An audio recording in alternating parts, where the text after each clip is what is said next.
Buenas noches a todas y todos. Gracias por acompañarnos de nuevo esta noche con Stefan Vinolo. Muchísimas gracias, Stefan, de nuevo por tu presencia con nosotros y con la Alianza Francesa de Quito. Entonces, estamos esta noche con la segunda clase. Entonces, la temática es el aparecer y las verdades. Entonces, les voy a hablar un poquito del calendario, ¿no? De las clases que siguen. El martes 10 de noviembre tendremos el sujeto del acontecimiento contra el animal humano del capitalismo. El 17 de noviembre, prolegómenos a la vida, el amor y la estética. El 24 de noviembre, hacia un comunismo genérico. Y la última clase, el martes 8 de diciembre, ética para tiempos de crisis. Entonces, de nuevo, muchísimas gracias, Stefan, por esas clases que tú haces conjuntamente con la Alianza Francesa de Quito. Solamente una última cosa, tendremos algunos proyectos culturales, obviamente, en el mes de noviembre, pero quiero destacar un proyecto en particular.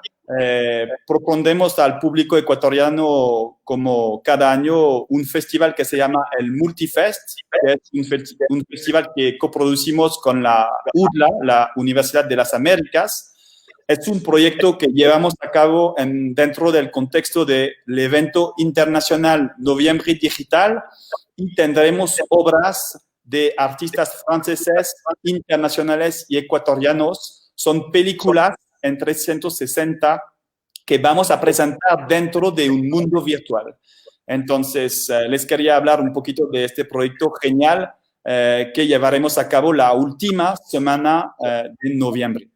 Entonces, voy a dejar la palabra a Stefan. Te agradezco un montón de nuevo y empezamos con esta segunda clase. Muchísimas gracias. Bueno, buenas tardes. Muchísimas gracias, Charles.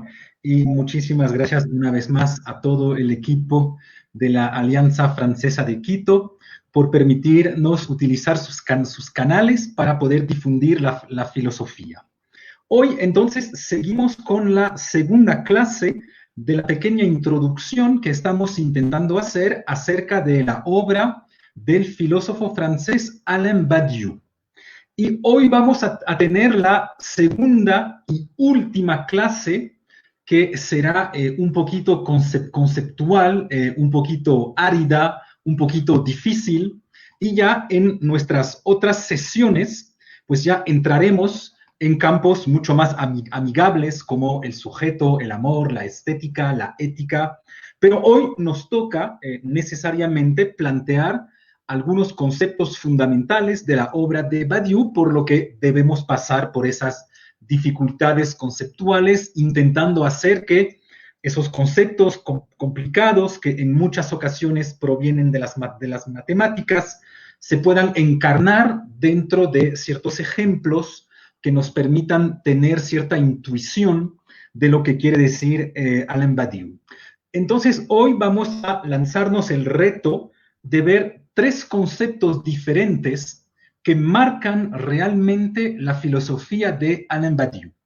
Esos tres conceptos son las multiplicidades inconsistentes, las multiplicidades extraordinarias y las multiplicidades genéricas, que son los conceptos matemáticos que sirven para poder formalizar tres cosas que en realidad son mucho más sencillas en el lenguaje común, puesto que vamos a ver que las multiplicidades inconsistentes son el ser, las multiplicidades extraordinarias son lo que Badiou llama los acontecimientos, y las multiplicidades genéricas son lo que Badiou llama las verdades. Si ven que en los tres casos hemos utilizado la palabra multiplicidades. Y la palabra multiplicidades es realmente la palabra clave de toda la ontología de Badiou. Y es la palabra clave por la razón siguiente. ¿Se acuerdan que la última vez habíamos terminado la clase estipulando que uno de los gestos más importantes de la filosofía de Badiou es el haber fusionado la ontología y la matemática? Cuando la ontología pertenece tradicionalmente a la filosofía, pues en realidad Badiou nos va a comentar que no es así, que la filosofía no tiene nada que decir acerca del ser, porque quien trata el problema del ser son los matemáticos. Y justamente a la hora de tratar la problemática del ser, vamos a ver que para Badiou el ser es ante todo una multiplicidad. ¿Y una multiplicidad de qué? Pues una multiplicidad de multiplicidades. Y así al infinito. El ser es una multiplicidad de multiplicidades, de multiplicidades, de multiplicidades. Entonces, eso es la primera cosa que vamos a intentar ver hoy. Toda la ontología de Badiou, puesto que es una ontología de las multiplicidades, pues se construye en realidad en contra de las ontologías de lo uno. Si saben que tradicionalmente la filosofía construyó, o como mínimo la filosofía clásica, construyó la ontología o el pensamiento acerca del ser a raíz del concepto de lo uno. Por eso, de hecho, se suele hablar de el ser. ¿Ya? En ontología es muy común, es muy normal, es muy clásico hablar de el ser, tal como si naturalmente el ser fuese inmediatamente cierta figura de lo uno. Pues eso es justamente lo que Badiou pretende denunciar. Y lo va a denunciar según dos caminos un poquito diferentes. Porque Badiou explica que en realidad existen dos maneras de vincular el ser con lo uno, que son para él obviamente dos patologías ontológicas. Hay dos maneras erróneas de unir el ser con lo uno. La primera manera consiste en pensar que el ser es una especie de gran uno, con una U mayúscula. Y eso, pues obviamente, es todo lo que piensa la ontología clásica y sobre todo todas esas ontologías que en última instancia siempre vincularon el problema del ser con el problema de Dios. Tal como si pudiésemos hablar de el ser. Esas ontologías clásicas son de hecho ontologías que están tan vinculadas a la teología que para ellas la gran tradición histórica de la filosofía produjo o creó el concepto de ontoteología. Y podemos ver así que de Aristóteles a Heidegger, pues existe esta tentación de unificar el concepto de ser con el concepto de Dios. Y sobre todo de unificarlos gracias al concepto de uno. Cuando pienso en ser, pienso en el ser. Tal como si el ser fuese necesariamente el ente supremo. Y Badiou obviamente denuncia esta primera unificación del ser con lo uno por la razón siguiente.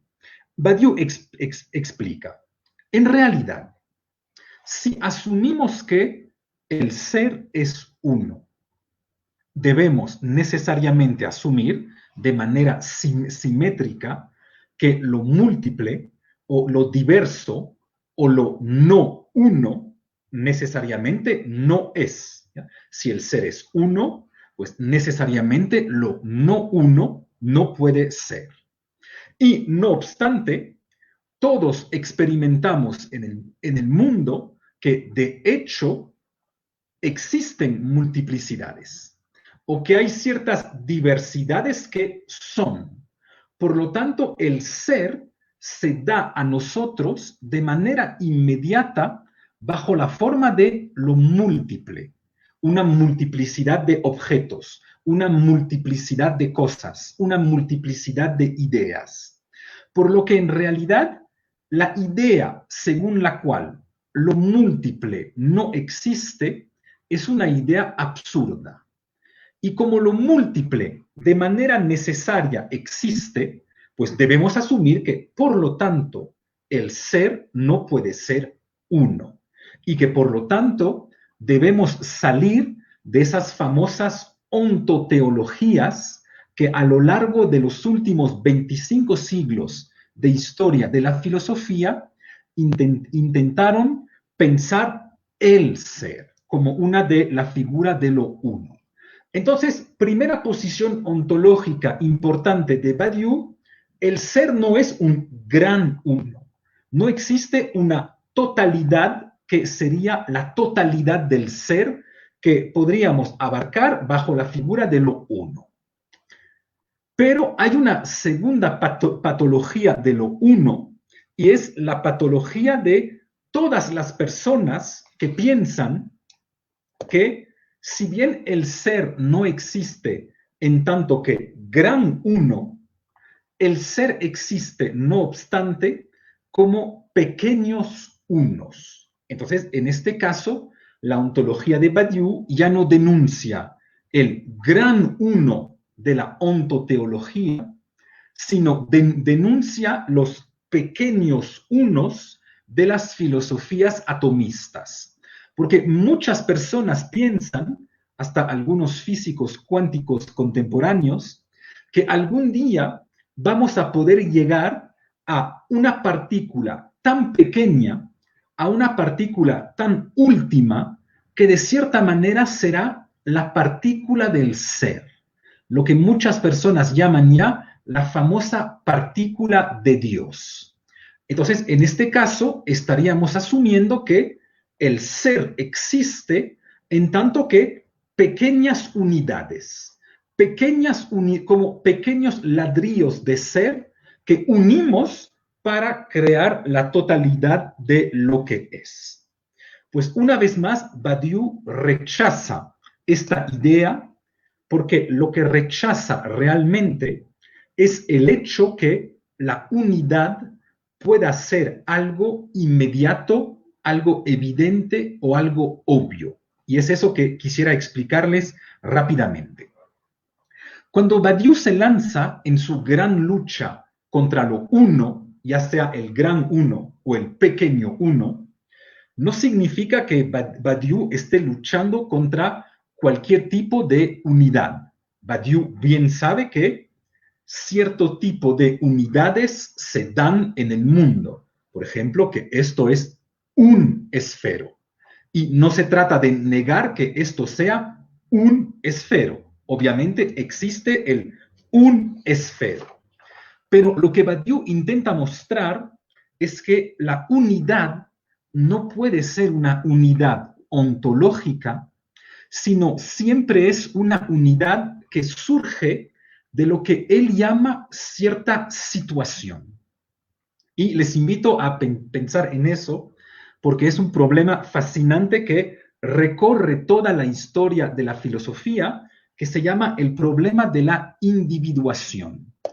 ¿Qué es lo que vamos a decidir aceptar como unidad, como objeto, como cosa? Es decir, como uno. Y si ven que en realidad no existe algún tipo de operador o algún tipo de situación absolutamente obvia a raíz de la cual podamos decir esto es una unidad. Por ejemplo, en una situación amorosa, yo le puedo decir a mi esposa, toma mi mano, y por lo tanto pienso mi mano como una unidad, como la mano, una mano. No obstante, si ustedes son cirujanos y que necesitan operar mi mano, pues al contrario, ustedes van a percibir mi mano pues como una suma de diferentes multiplicidades. En mi mano van a haber tendones, huesos, músculos, uñas, venas, es decir, van a haber un montón de cosas que constituyen mi mano. Por lo tanto, cuando yo en la situación amorosa percibía a mi mano como una mano, pues en una situación médica podemos al contrario percibir mi mano como la suma de diversos componentes. Por lo tanto, ya no la estamos percibiendo como una cosa, sino la estamos percibiendo como una multiplicidad de cosas. Y si ven que este gesto que acabamos de hacer con mi mano, pues podemos en realidad hacerlo para cualquier tipo de objeto, para cualquier tipo de cosa. Cada vez que ustedes deciden que algo es un objeto o que algo es una idea, pues en realidad es una decisión vuestra. Es una decisión que responde a cierto tipo de interés, por ejemplo, el interés práctico de operar mi mano, pero responde a cierto tipo de interés que ustedes tienen.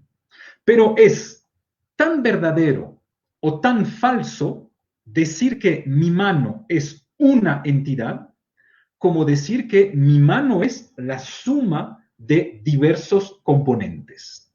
De la misma manera, cuando hablamos, por ejemplo, de Ecuador, pues podemos pensar al Ecuador como unidad en ciertas situaciones, por ejemplo, en situaciones de guerra, o podemos, al contrario, pensar a Ecuador como una multiplicidad si estamos haciendo geografía o si estamos haciendo historia.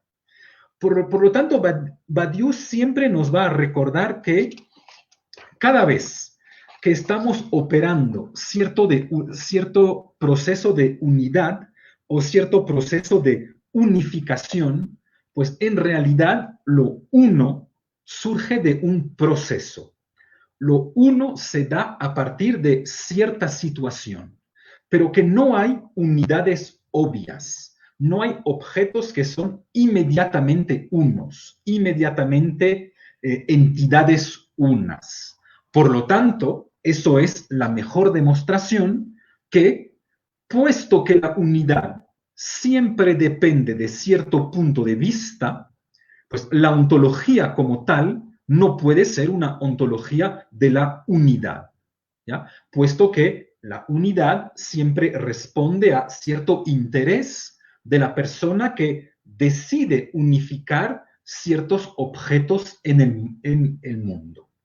Por lo tanto, el ser, al no ser una unidad, es necesariamente una multiplicidad.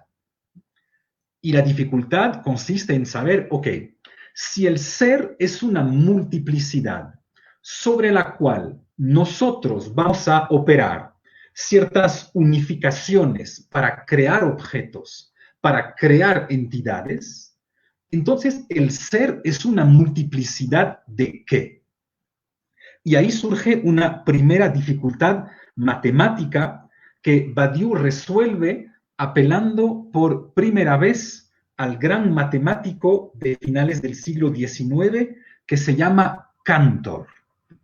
Porque si ven que el decir que el ser está hecho de multiplicidades, de cierta manera podríamos pensar que no resuelve completamente la dificultad de las unidades o de lo uno, porque todos entendemos que una multiplicidad está compuesta por ciertas unidades. Por ejemplo, la multiplicidad de los franceses, pues está compuesta de la suma de las unidades de cada persona francesa.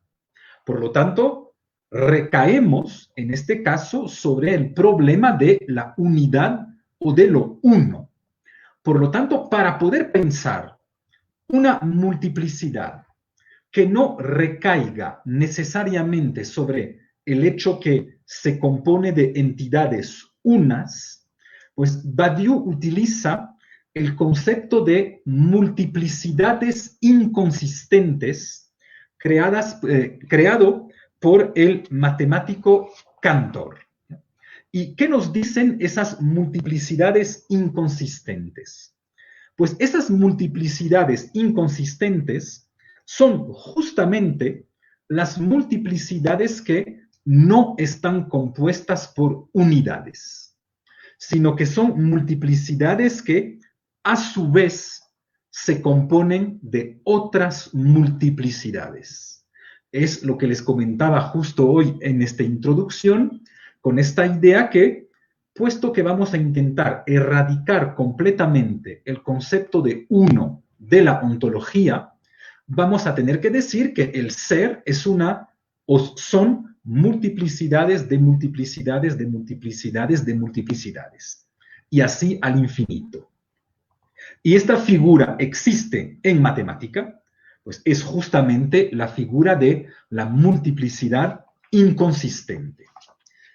Y esta multiplicidad inconsistente tampoco tal vez resuelva completamente la dificultad.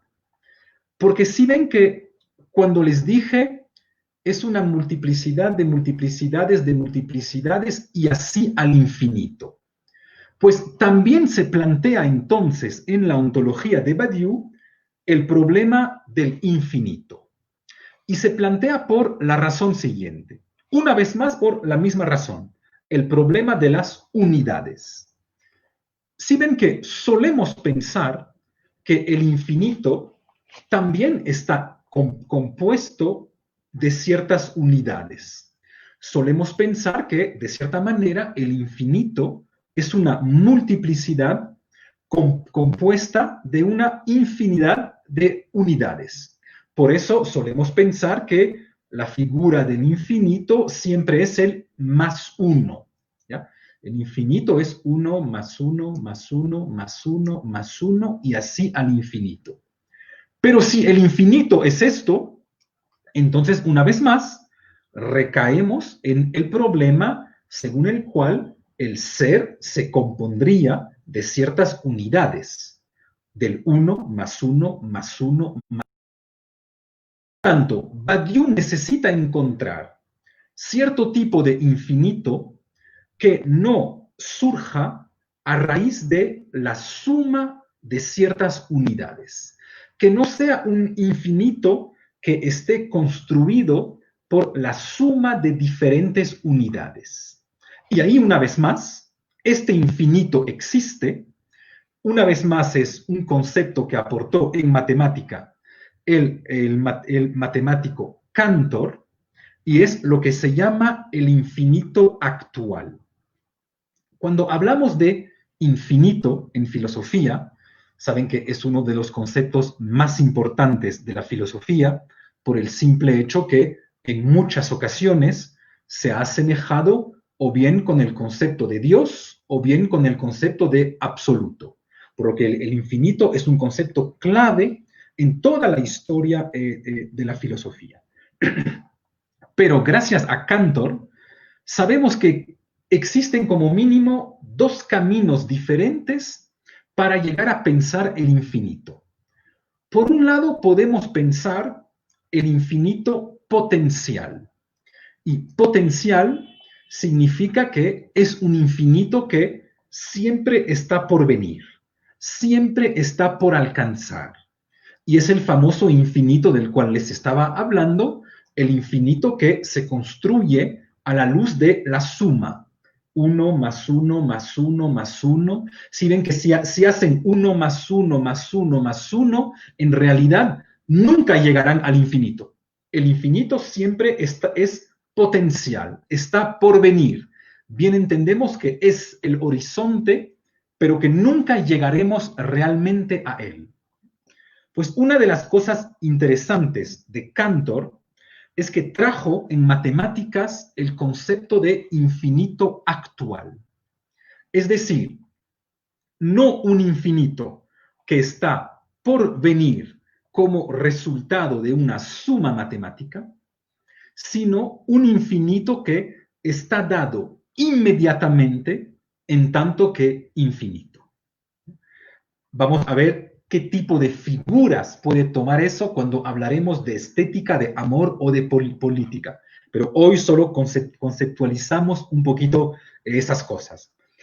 Porque si ven que nadie puede hacer la experiencia del infinito si el infinito es un infinito potencial, porque cada vez que ustedes van a decir que llegaron al infinito, pues siempre alguien puede decirles, ah, más uno. Entonces, no habías realmente llegado al infinito. Todavía está por venir. En cambio, tal vez podamos pensar, y de hecho, con Cantor lo podemos, pensar un infinito que sea un infinito absolutamente actual. Es decir, un infinito que esté inmediatamente dado. Entonces, ese es el punto clave para poder entender el primer concepto importante en la filosofía de Alain Badiou, que sería el ser o su ontología. El ser para Alain Badiou es, o son, porque no es una, son multiplicidades de multiplicidades de multiplicidades y así al infinito. Eso sería el concepto de multiplicidad inconsistente que se asemeja al ser. Hay un segundo concepto absolutamente fundamental para pensar Badiou y es el concepto de acontecimiento. Si se acuerdan que el libro más importante de Alain Badiou, publicado en 1988, se llama El ser y el acontecimiento. Pues justamente porque retoma esas dos categorías de multiplicidad inconsistente y acontecimiento o multiplicidad extraordinaria. ¿De qué se trata o de qué trata Badiou cuando habla de acontecimiento? Y ahí vayamos un poquito a los ejemplos para salir de manera momentánea de las matemáticas. ¿Qué es realmente en el lenguaje común un acontecimiento? Porque si Badiou decide llamar algo acontecimiento, pues bien entendemos que, por un lado, no será exactamente el vocabulario común de la palabra acontecimiento, pero por otro lado que algo tendrá que ver con lo que todos solemos llamar acontecimiento. Y la mejor manera para entender lo que es un acontecimiento, creo que es a raíz de la pequeña distinción siguiente. Todos los días hay cosas que suceden en el ser. Por ejemplo, salimos a trabajar, salimos a comer, hay partidos de fútbol, vamos a dar clases, en fin. En el ser suceden 1.000.000 de cosas cada día. Una serie de pequeñas modificaciones que obedecen a la lógica cronológica, pasado, presente, futuro, según la lógica causal. Según la lógica causal, según la cual, pues, ayer estábamos en t-1, hoy estamos en t y mañana estaremos en t+1. Y que existe una lógica causal entre lo que sucede entre esos tres momentos. Entonces, por un lado, sucede una multiplicidad de cosas en el ser. Pero el acontecimiento no es algo que sucede en el ser. El acontecimiento es algo que le sucede al ser. ¿Ya? No confundan lo que sucede en el ser, que son los cambios cotidianos, diarios, y lo que de vez en cuando le sucede al ser. Y todos conocemos ese tipo de cosas. De vez en cuando suceden ciertos acontecimientos que parecen reconfigurar completamente el ser. Y bien se imaginan que los 4 campos dentro de los cuales pueden suceder acontecimientos, pues son los 4 campos de los cuales habíamos hablado en la primera clase: la política, el amor, la ciencia y la estética, que son los 4 campos que conocen momentos o sucesos que reconfiguran la totalidad de lo que es. Y una de las mejores explicaciones para pensar ese tipo de cosas, es un ejemplo que Badiou utiliza en política, pues es obviamente el caso de la Revolución Francesa. Si saben que en la página del diario del rey Luis XVI, a la página del 14 de julio 1789, aparece una sola palabra: nada. Es decir, que para el rey de Francia, el 14 de julio 1789, cuando estaba redactando su diario, pues no había sucedido absolutamente nada. Y bien podemos entender en qué medida esta Revolución Francesa es algo que no ha sucedido tanto en el ser, sino algo que le ha sucedido al ser. Porque bien vemos que, como mínimo, al nivel político, implica una reconfiguración absolutamente radical de toda la política francesa. Y tal vez, de hecho, implique definición radical del mismo objeto que solemos llamar Francia. Lo que, por ejemplo, no es el caso cuando pasamos de Luis XV a Luis XVI. Cuando pasamos de Luis XV a Luis XVI, es algo que sucede en Francia. Es algo que sucede en Francia según una ley de herencia muy establecida que rige el objeto que llamamos Francia. Entonces, es un cambio dentro de Francia. En cambio, bien sentimos que la Revolución Francesa no es algo que sucede en Francia, es algo que le sucede a Francia. ¿Por qué? Ninguna ley podía realmente prever o podía realmente establecer lo que iba a ser esta revolución. De hecho, ni siquiera los mismos revolucionarios sabían realmente lo que estaban haciendo, y no obstante es algo que ha sucedido. Tal como si lo que sucedió a Francia el 14 de julio de 1789 no estuviese en vínculo causal con lo que sucedía en Francia el 13 de julio de 1789. De hecho, ¿saben qué? A la hora de explicar por qué razón o por qué causa surgió realmente la Revolución Francesa, pues hasta hoy en día nadie sabe realmente contestar a esa pregunta. Y nos lanzamos en una hermenéutica infinita. Hay personas que van a decir que es por razones institucionales, de la lucha entre la nobleza y la aristocracia. Hay otras personas que van a pensar que es por razones económicas, otras personas por razones intelectuales, otras personas por razones históricas. Hasta hay personas que piensan que el factor más importante de la Revolución Francesa ha sido el factor climático, que si el clima hubiese sido mejor, no hubiésemos padecido tanta hambre y que por lo tanto no se hubiera dado esta Revolución Francesa. Pero si ven que la primera característica que determina un acontecimiento es que nadie podía preverlo.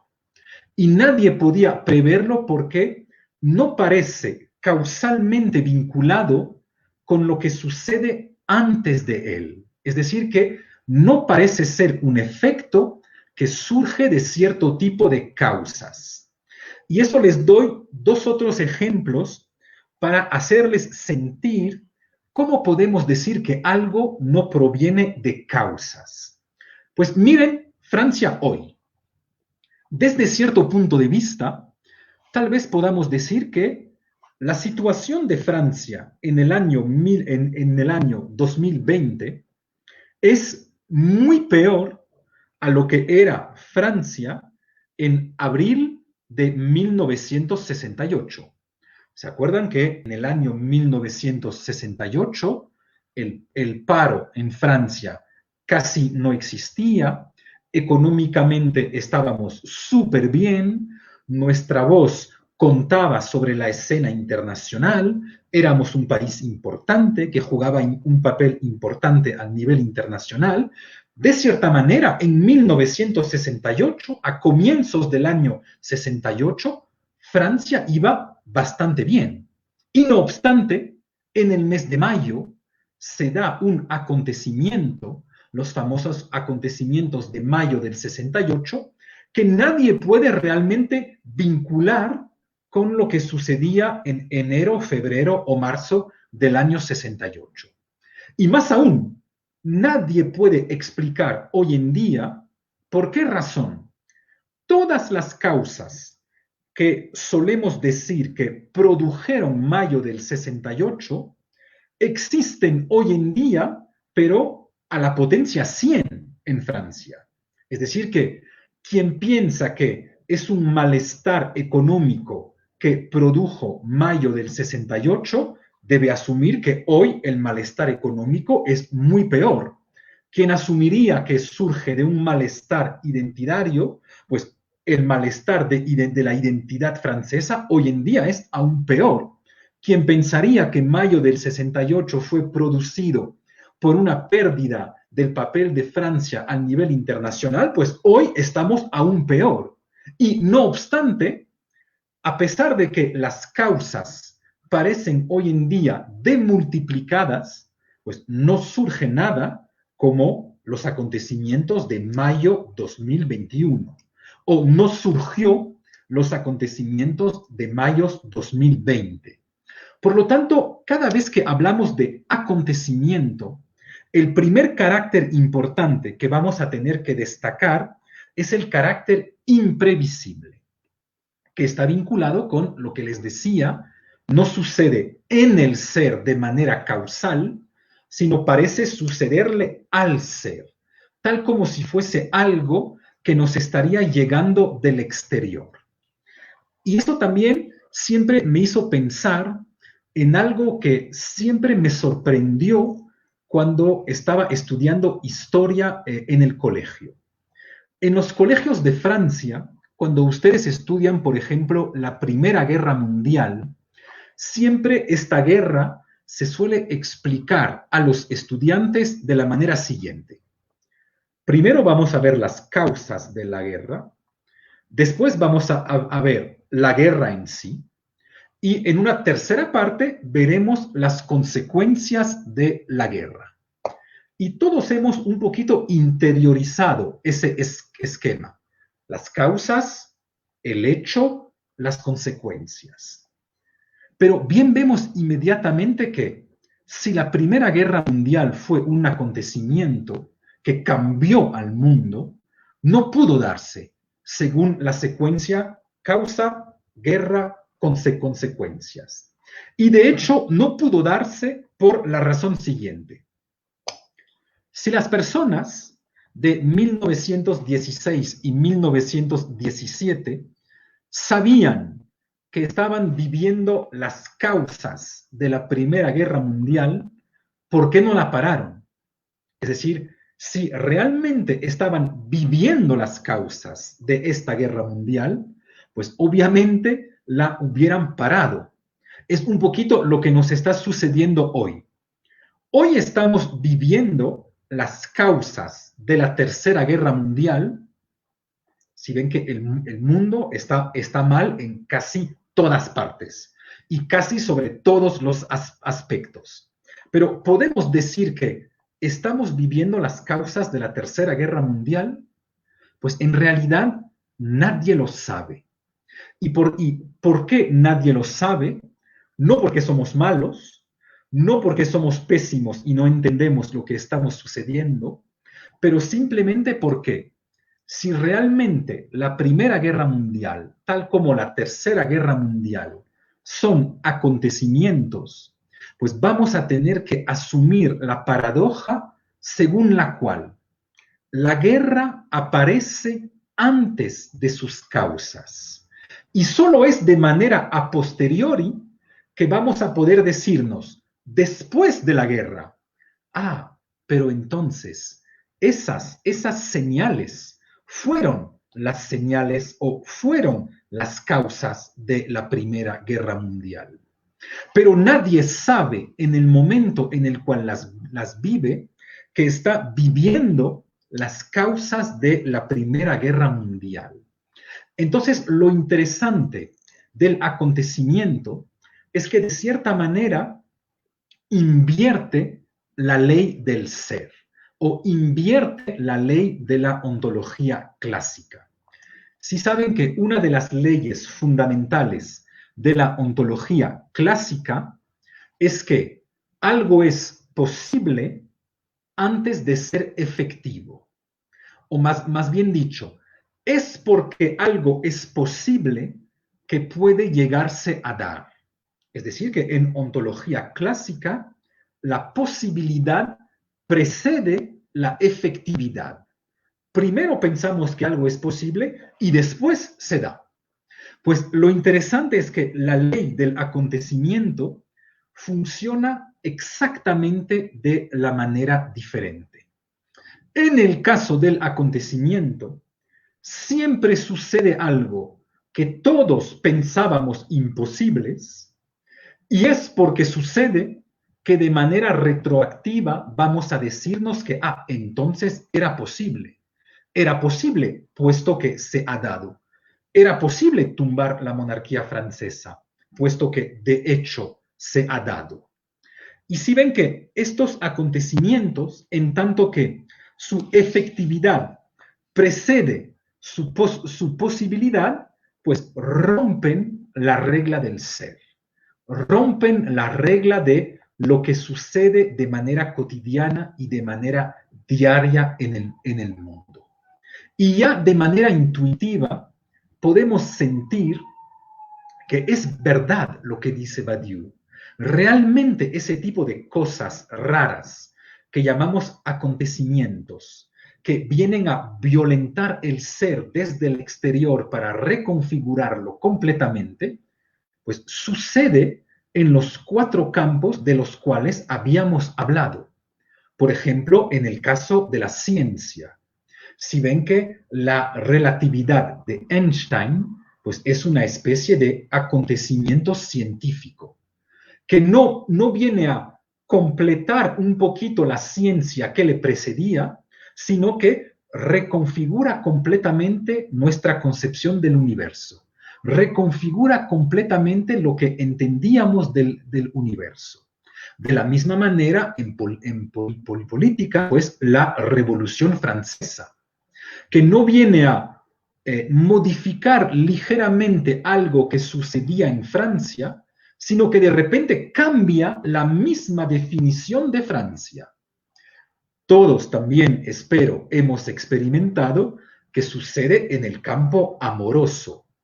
Todos sabemos que un verdadero encuentro amoroso o un verdadero acontecimiento amoroso cambia nuestro mundo, es decir, cambia la totalidad de lo que nos aparece.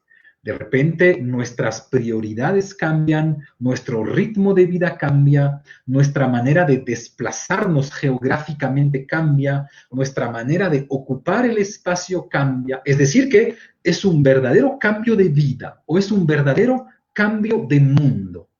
Y finalmente, pues, también en estética surgen de vez en cuando hay grandes revoluciones estéticas, pues surgen de repente un cambio de mundo. ¿Ya? Las grandes revoluciones estéticas, las que realmente marcan profundamente a la estética, todos sabemos que cambian nuestra forma de encarnar el mundo. De hecho, si son verdaderas revoluciones estéticas, hasta cambian la definición de la palabra arte. Es decir, violentan la palabra arte. Y eso es un tema recurrente en Badiou que veremos un poquito más cuando precisaremos los problemas políticos. Es un problema que estaba justo comentando con Charles ahora, el problema de la violencia. Hay en toda la filosofía de Badiou, siempre hay esta idea que un gran cambio siempre necesita cierta violencia. porque un cambio que no es o que no genera cierto tipo de violencia, pues en realidad no es un cambio. Si ven que el hecho de pasar de Luis XV a Luis XVI, podríamos pensar que es un cambio, pero en realidad no es un cambio fundamental de la definición de la palabra Francia. El verdadero cambio necesita cierta violencia, tal como todos sabemos que el amor representa también un cambio tan importante en la vida que implica tal vez hacerse violencia a uno mismo. Hay cosas que hacía y que de repente no hago. Hay tiempo que dedicaba a cierto tipo de cosas que ahora ya no dedico a esas cosas. Por lo tanto, todo cambio real supone cierto tipo de violencia. Ahora intentemos formalizar esto a raíz del concepto de multiplicidad extraordinaria, que es justamente el acontecimiento. Por un lado, obviamente, puesto que el acontecimiento pues es necesariamente una multiplicidad, porque ya hemos dicho en ontología que todo lo que es una multiplicidad. Por lo tanto, el acontecimiento es también una multiplicidad. Pero es una multiplicidad que tiene una característica un poquito particular. Y para entender la característica de la multiplicidad del acontecimiento, debemos entender que dentro de la teoría de conjuntos en matemáticas, que es la que Badiou utiliza para demostrar toda su ontología, existe un axioma fundamental que estipula que un conjunto no puede contenerse a sí mismo en tanto que elemento. Eso es algo muy fácil que podemos explicar, pero es una de las reglas fundamentales de la teoría de conjuntos en matemáticas. Repito, un conjunto no puede contenerse a sí mismo como elemento, que es una manera de decir que el conjunto de todos los profesores no es un profesor, es el conjunto de los profesores, pero no es un profesor. O es la misma manera de decir que el conjunto de todas las manzanas no es una manzana, porque no es un elemento del conjunto. Debemos distinguir el conjunto de los elementos del conjunto. Y el conjunto no puede, por así decirlo, autopertenecerse. Pues justamente el acontecimiento violenta este axioma fundamental de la teoría de conjuntos. En este sentido que, vamos a dar ejemplos, en este sentido que el conjunto extraordinario, o la multiplicidad extraordinaria, que llamamos acontecimiento, es un conjunto que tiene la posibilidad de pertenecerse a sí mismo. ¿Qué significa eso? Tomemos el ejemplo de mayo del 68. Pues, ¿qué sucedió en Francia en mayo del 68? Es decir, ¿qué contiene la multiplicidad mayo del 68? Pues la multiplicidad mayo del 68 contiene huelgas estudiantiles, contiene represión policial, contiene huelgas obreras, contiene grupos maoístas, contiene la ocupación de la Sorbona, la ocupación de ciertas fábricas, contiene una huelga general indefinida. Es decir, contiene una multitud de elementos y es normal que contenga esta multitud de elementos, puesto que hemos dicho que es una multiplicidad.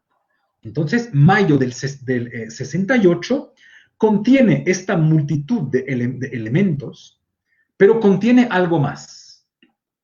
Como es una multiplicidad extraordinaria, pues mayo del 68 contiene, además de todos estos elementos que acabamos de decir, pues contiene además mayo del 68.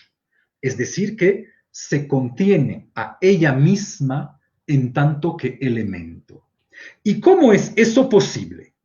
Pues eso es posible a raíz de un concepto fundamental en toda la filosofía de Alain Badiou, que es el concepto de declaración.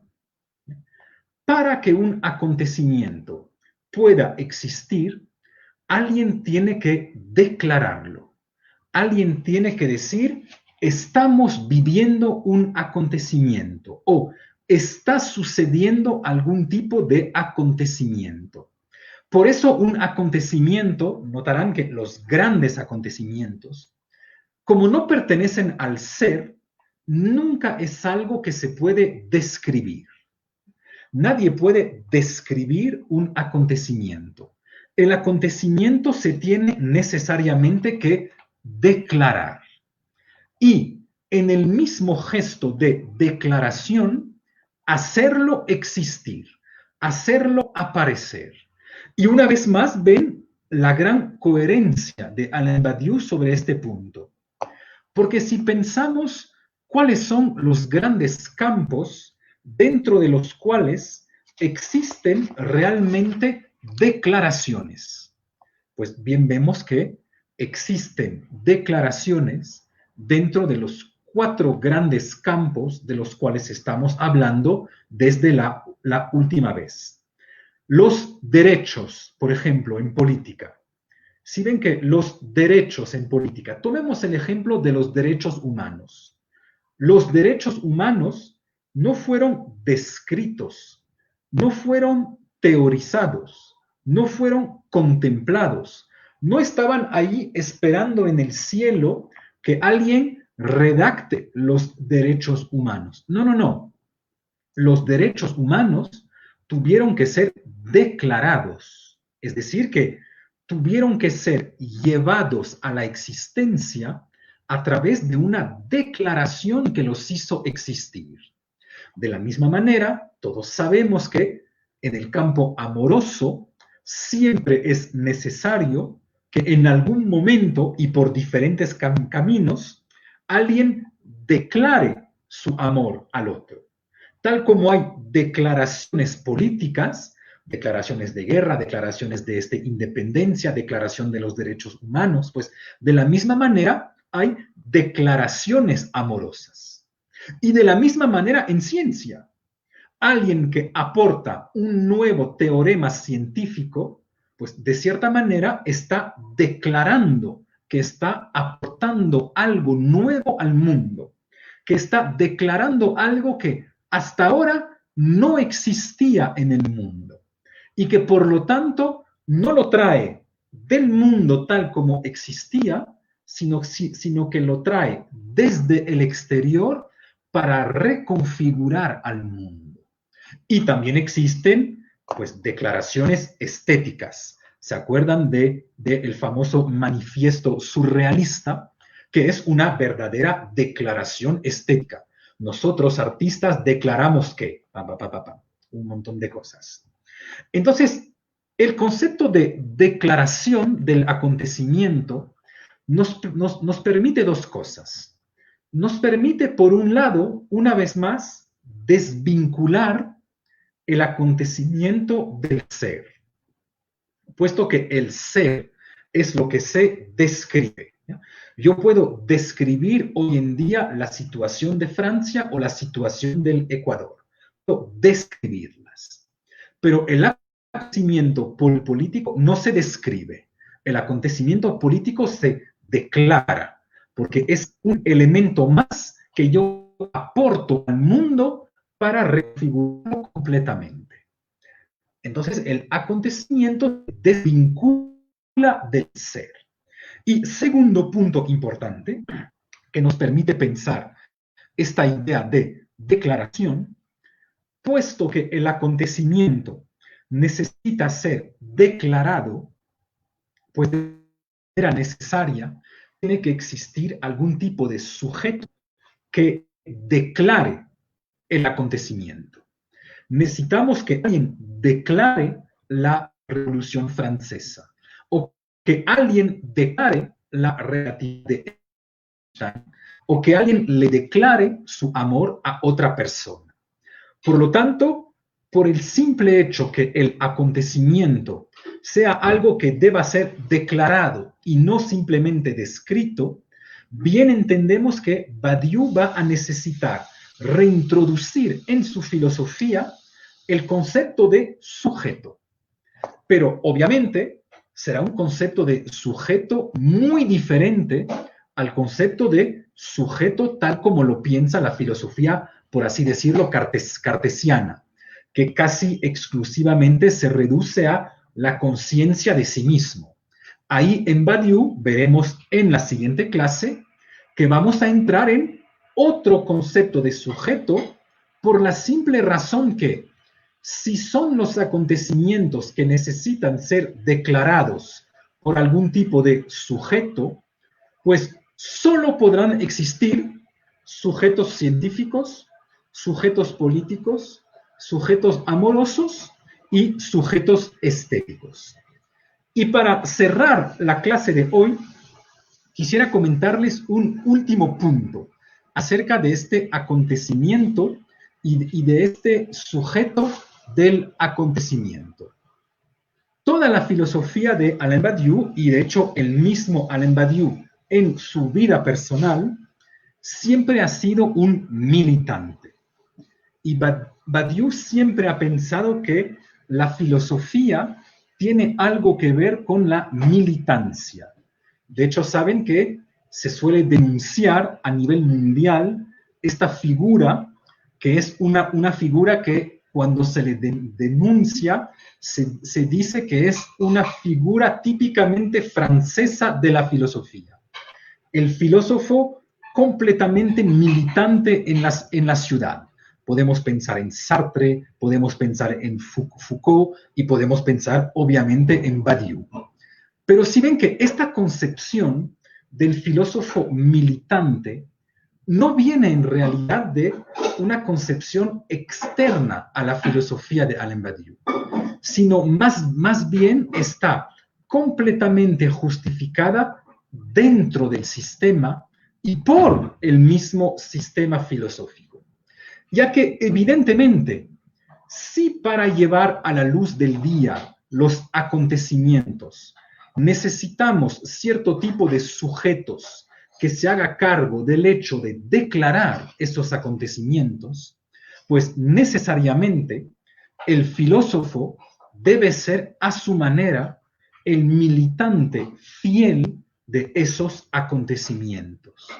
Por eso veremos cuando hablaremos de política que de cierta manera lo que intenta Badiou dentro de su comunismo genérico, que intenta pensar el mundo de hoy, pues es ser el sujeto fiel al acontecimiento de la Revolución Francesa, que consiste en decir, yo como sujeto fiel al acontecimiento de la Revolución Francesa, voy a seguir declarando y redeclarando el acontecimiento de esta Revolución Francesa. Obviamente, cuando voy a seguir declarándolo, no voy a declararlo exactamente de la misma manera, porque el mundo al cual sucede ya no es el mundo de la monarquía francesa. Hoy estamos viviendo otro tipo de mundo.